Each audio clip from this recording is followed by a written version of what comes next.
He's worked on Wall Street, served as a mayor, co-founded a real estate development firm, and founded Silicon Valley's first arts council. You're all wondering, who could that be? This will give you the clue. You know him as the most booed man in Santa Clara County. Was that a hint?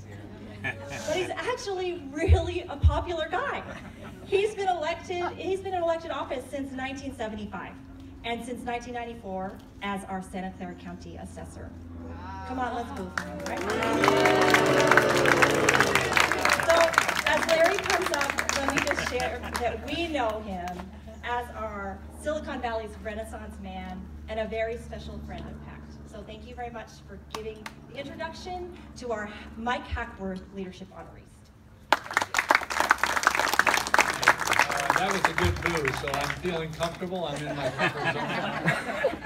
Well, PACT has made such a lasting impact on this community and making sure that people and the residents have a high quality of life, or as high as we achieve to. You know, as a developer of affordable housing, I had a very special relationship with PACT.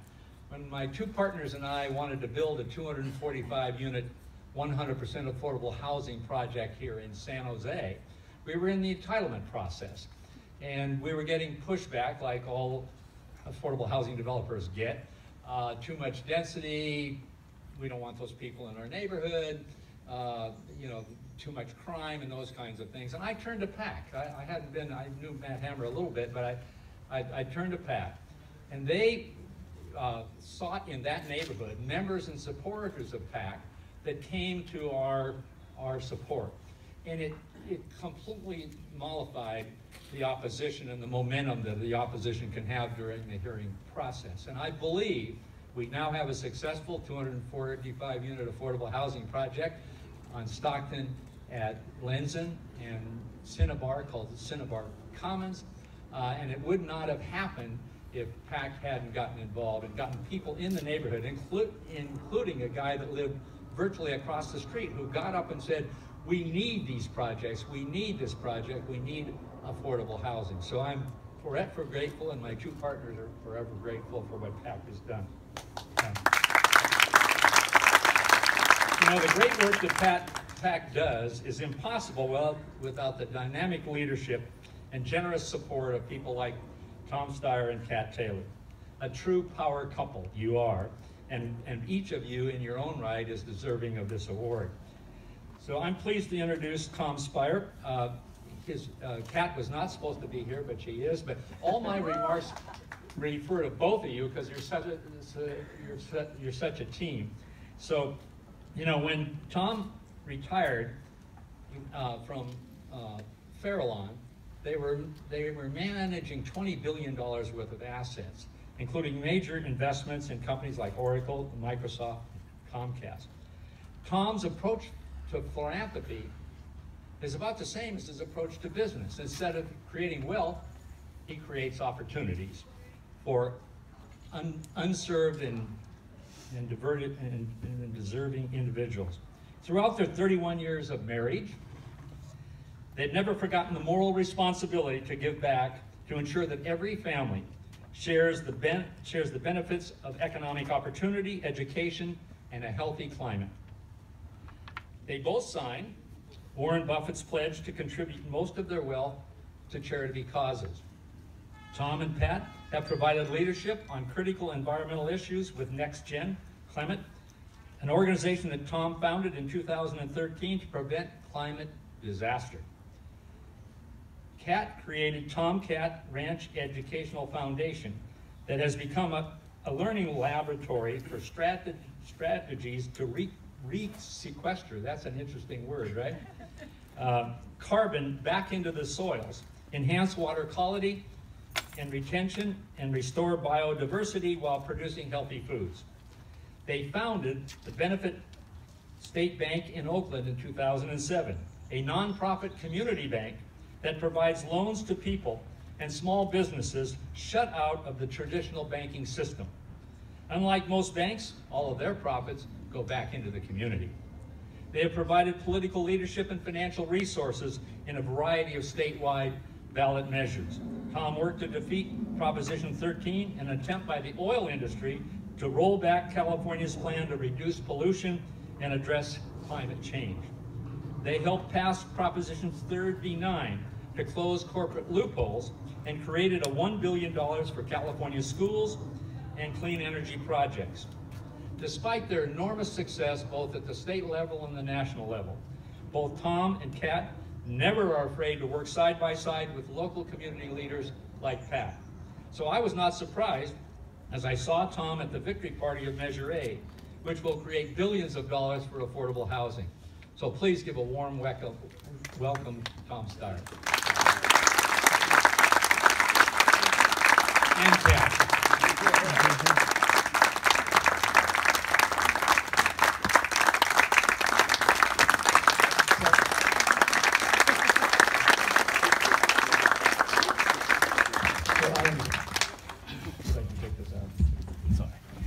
I am generally acknowledged to be the warm-up act for Catherine Taylor, and I'm not kidding. I do want to say that one of the genuine pleasures of my life is to meet people who are working really hard to do the right thing for the right reasons.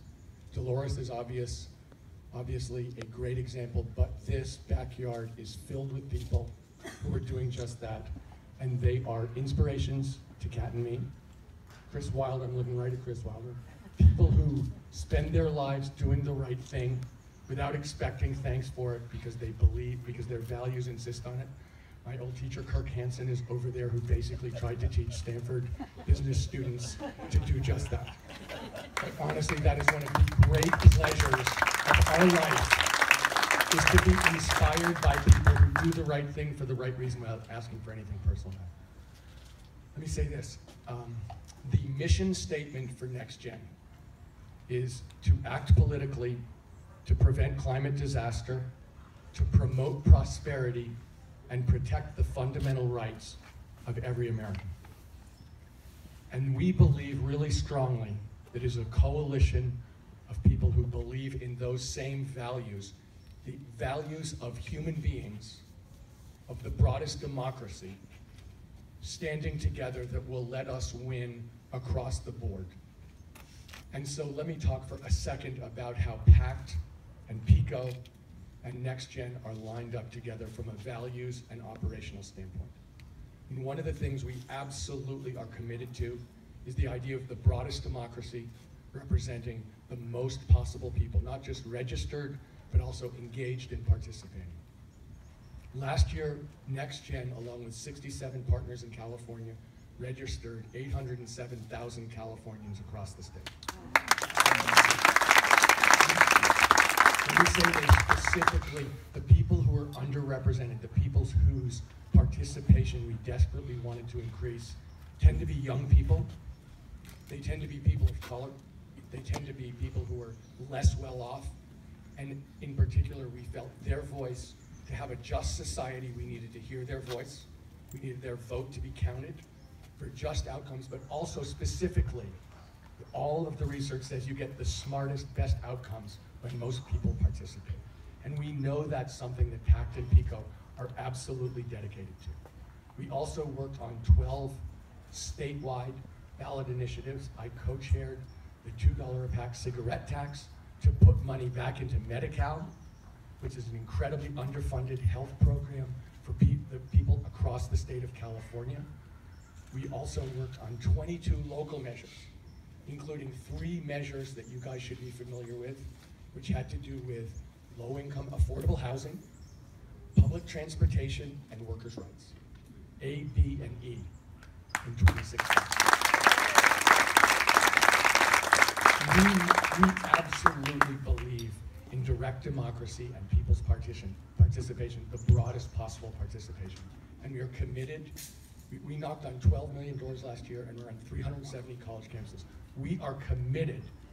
The answer we think to this problem that we're in politically is more democracy, broader democracy, including people more broadly, not just registering, but also engaging and participating. And I know that's something, that's a value that we share with everybody here. The other thing that we are absolutely committed to is the idea of reframing the issues. We feel as if most of the issues have been bent, have been perverted by laws. And let me give you an example of one that Dolores referred to. That's immigration. If you think about how the administration describes immigration, they describe it in a legal context. We're a nation of laws. We believe in obeying the laws. We're a country. If you're not a country, if you don't have borders, you have to enforce the borders, and that's what we're going to do. That's not how we see it. We want to talk about justice. We're talking about people who have been here for years, decades, participating, contributing in our society. Everybody knew it. This isn't a secret. This isn't 11 million people didn't just show up here secretly one night. This is a group of people who have been essential contributing members to our society, that we have absolutely relied on their work. And the idea of having them here for years or decades without giving them a path to citizenship is inherently unjust. Any time, in my experience, that a society is relying on a piece of paper to do something that's absolutely shameful, breaking up families, sneaking around to try and catch people, throw them out, having people live in fear, essentially state-based terrorism, is completely unjust. And that justice is the frame that I believe in, because the United States of America,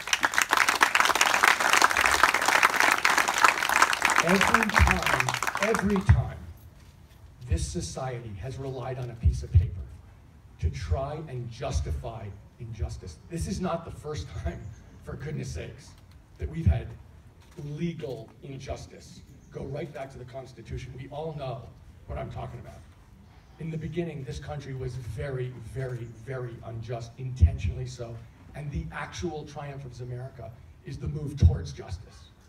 And so at this point, to be sitting here and holding up a piece of paper to justify what everybody knows is wrong is something I find incredibly thin. And we need to tell the truth about this. But it's not just this. I mean, I think we talked about health. Health is a right. In the United States of America, we're a rich country. We should know everybody in this society has a right to health care. That is not how it's And before I turn it over to my wife, let me say one last one that makes me crazy. Do I sound crazy? School food. Kat and I have supported and started and sponsored a group called California Food for California Kids. Half of the kids in public school in California are on free or reduced lunch. This isn't like a nice thing. This is essential calories for poor kids. A lot of them eat breakfast, lunch, and dinner. A lot of them get food for the weekend.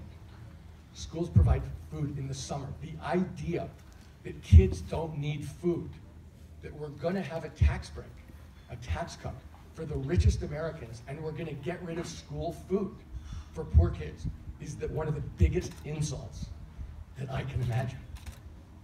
So when we're thinking about values, when we're thinking about what PACT stands for, when we're thinking about what Dolores does, when we're thinking about PICO, we're really talking about the deepest values expressed as a community. That's what we're trying to do.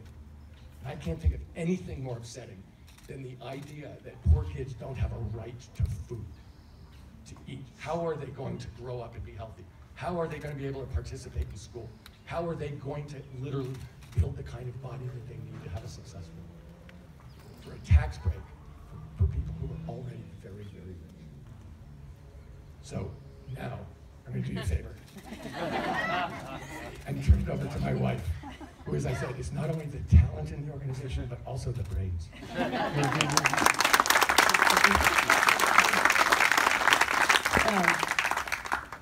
So thank you. This is such an honor, and I'm sorry to have been the reappearing honored guest, but I'm grateful to be here. I thought I had to be in Davis, but I got a reprieve.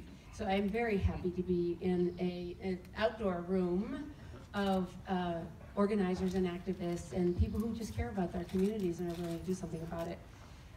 I wanted to just say a few things about Beneficial State Bank, because it's an unusual bank, but it shouldn't be. It should be what every bank is. To us, bank is not finance, it's community building. It's literally community, state, and nation building. We think of it as a metaphor, as the original and most powerful form of crowdfunding, because we all aggregate our idle cash. They're called deposits. They amass to $12 trillion in the American economy alone to finance the world that we actually want to live in. And I'm pretty sure that world includes sustainable food for all school children, renewable energy, affordable housing, which is the crisis over and over again in a state like California, but also the companies that are aligned in the public interest, like B corporations and worker cooperatives, and communities that have simply been left out of the financial system for far too long, and their voice matters more as a result. Low-income communities, women and minority-owned businesses, small business in general, social sector, including nonprofits.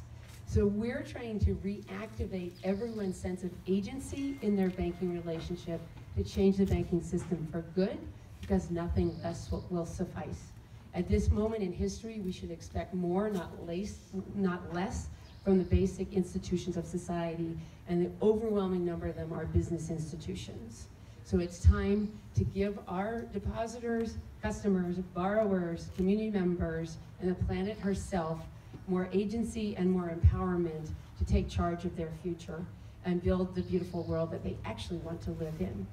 And we think of it as building social, political, and financial capital at the same time, and we desperately seek partnership with community-based organizations, especially organizing organizations. We have worked with PICO and Faith in the Valley in the past. I look forward to working with PACT when we finally get a branch in Santa Clara County somewhere. But just as an example, in Fresno, where we have a large branch, we qualified it as a polling place this past election. We do voter registration and citizen application in all branches de rigueur, but we had an opportunity to shore up the infrastructure for voters in particularly vulnerable communities and hosted 220 ballots in the bank branch itself. So we're an unusual bank, but we shouldn't be. We should reclaim our agency over our banking relationship. It really matters. It drives an enormous amount of societal, not just economic outcomes. And we'd be honored in future to not only support PACT, but to work arm in arm to reactivate our self-determination in all quarters. And I have a short song too.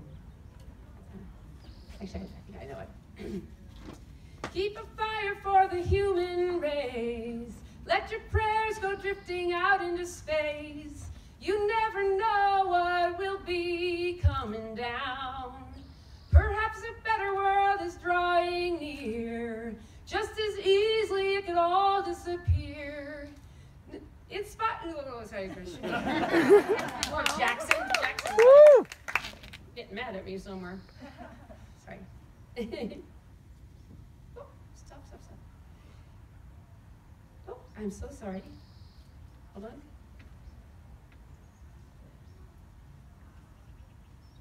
Excuse me. Perhaps a better world is drawing near. Just as easily it could all disappear, along with whatever meaning you might have found. Don't let the uncertainty turn you around. Go on and make a joyful sound. Into a dancer you have grown, from a seed somebody else has thrown. Go on ahead and throw some seeds of your own, and somewhere between the time you arrive and the time you go, may lie a reason you were alive that you'll come to know. I hope I didn't just reawaken the canine.